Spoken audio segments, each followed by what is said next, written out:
I am here with Paul Pope, who has just written a fabulous new book for kids called Battling Boy, and I'm going to ask you my 5 fabulous questions. Okay, great. The first question is, how did you get started working in comics? Right out of art school, I wanted to get a job arts related that was also craft oriented, and comics kind of combines those things, and I loved comics. So. You loved comics as a kid. What were some of the things that you read? What's still influencing you?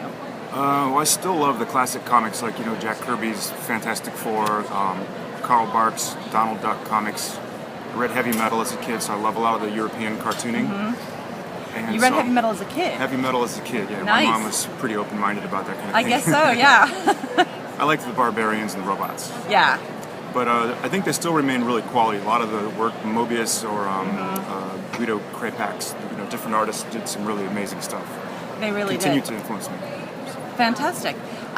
Is there anything out there right now that you would recommend for kids or for teens? Oh, comics-wise? I think everyone's read Bone by now, right? Definitely. Jeff's starting a new series which looks really interesting. It's going to be a webcomic.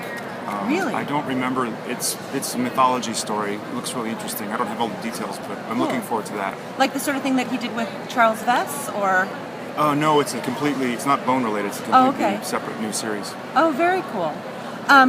If you were stranded on a desert island, it doesn't have to be a comic book. What book would you bring with you?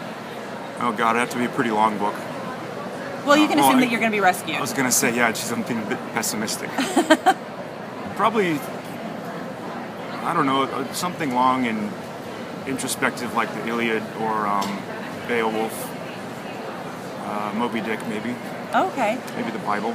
Yeah. Something like that. Very cool. I Ching, something like that. Yeah. What made you decide to write, because writing a book for kids is very different from what you had been doing. Mm-hmm. What made you decide to make the leap to this particular audience? I think, it's funny, I don't consider this writing for kids so much as writing a story with kids in mind.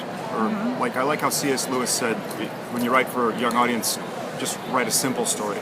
That way, like with, the Narnia books, or even like Tolkien's books, it's like they can appeal to a large audience of people, whether adults or kids. Okay. So that's sort of what I was thinking. And then wisely, my editor, Mark Siegel, when we started this, because a lot of my work so far has been more kind of geared toward an adult readership. Uh-huh. And he said, you know what, why don't you just do the book and we'll figure out who it's for after it's finished. Very smart. So we knew early on, it's like, okay, there won't be any profanity, there won't be anything too dark and heavy for a kid to handle. Although Battling Boy is a superhero kid who fights monsters. And so there's some kind of classic Grimm's fairy tale type themes. Some themes from classic comics and mythology and science fiction. So there's a lot going into it. A lot of interesting visual stuff too. This is my last question. Yeah. What are you gonna work on next? The second Battling Boy book.